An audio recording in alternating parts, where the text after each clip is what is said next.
یو نیک پارسا سړی و، کاروبار یې بند شو. زمونږ ډېر خلک پریشان حاله دي نن سبا په دې وخت کې مهنګایي دور دی. پریشان شو څه وکړمه. بهرحال بس ناست به درود شریف پې ویلو، بل کار یې نه کولو.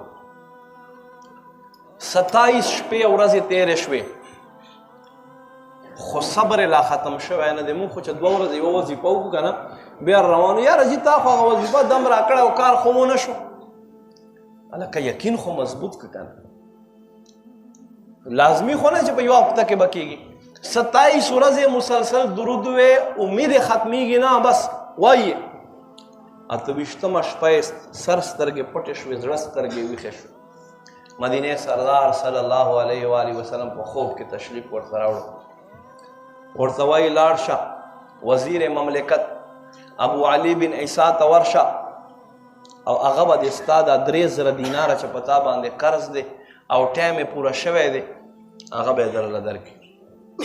سهار را پاڅېدو، خوشحاله و. سوچ ورغی چې هغه که ما ته ووایي چې څه نښه راکړه، داسې خو قرض څوک د چا نه ادا کوي. او دې خوا هغه مدعي زه قاضي خوا ته هم غوښتی یم، قاضي وی چې تا ته مهلت په 3 ورځې ورله پیدا که. خیر په 2مې شپه باندې بیا خوب ولیدو. مدینې سردار صلی الله علیه و آله وسلم خوب کې تشریف راوړو. وی ته ولې ورنغې ابو علي بن عیسی ته؟ وی قربان نښه یې راکه. وی نښه یې دا ده، ده ته ووایه چې ته سحر مونځ وکړې نو روزانه خلکو سره ترا خبرې نه کوې چې تر څو پورې تا سحر مونځ نه بعده 15,000 ځله درود په ما نه ویلی. دا یې نښه ده. دی راغی ما عزتمندو وزیر مملکت ته او ورته وی دغسې خوب مې 2 شپې ولیدو، الله محبوب مې په خوب ولیدو، په ما باندې داسې قرض اوړېدلی دی. وایي څه نښه؟ وایي نښه یې دا ده چې ته هره ورځ سحر خلکو سره خبرې نه کوې چې تر څو پورې تا 15,000 ځله درود شریف نه ویلی. وایي دا خبره خو دې حق ده، دا خو زما او د زما رب ترمنځ راز و، بل چاته ما په ژوند کې نه دی ویلي.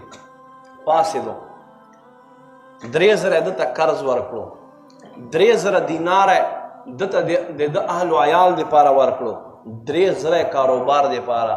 تلی خالي و، خو چې واپس شو 9,000 دیناره یې ځان سره راوړو. چې کله قاضي کېنولو، قاضي ورته وایي دا دومره روپۍ څنګه راغې؟ ته خو کنګال وې، یکدم دې را پیدا کړې. وایي قاضي صاحب ما درود شریف ته په دې مشکل کې بس خپل کار ووې، بل کار به مې نه کولو، دقه درود به مې وې. 25مه شپه الله محبوب ما ته په خوب کې تشریف راوړو، خپل فریاد مې ورته بیان کړو. نو زه قاضي ته ور ولېږلم دا کم دینار چې دا مې پټ کړي نه دي، دا مې غلا نه ده کړې، بلکې دا ماله وزیر مملکت را کړي دي، ابو علي بن عیسی را کړي دي. وایي ښه دا خو ډېر بختور سړی چې ستا په دې کار خیر کې زه هم عیسی شامله کړ. قاضي په خپله باندې پاڅېدو، 3,000 دیناره یې دله ورکړو، 3,000 دیناره یې دله ورکړو. سړی چې کله راغی 3,000 دیناره یو خوا پراته دي، 3,000 دیناره بل خوا پراته وایي تر اوسه خو دې قرض نه پیدا کړو، اوس دومره ډېر څنګه پیدا کړو؟ نو ما عزتمندو ده دا ټوله خبر ورته بیان کړه. وی ته دومره بختور سړی ما ته دې مخکې ولې نه وې؟ ورځه ما ته ضرورت نشته، ما دا خپل دینارونه تا تر معاف کړي. نو تلی خالي و، خو چې کور ته راغی نو 12,000 دیناره د درود شریف په برکت سره په لاس کې راوړه. درود شریف یو داسې عمل دی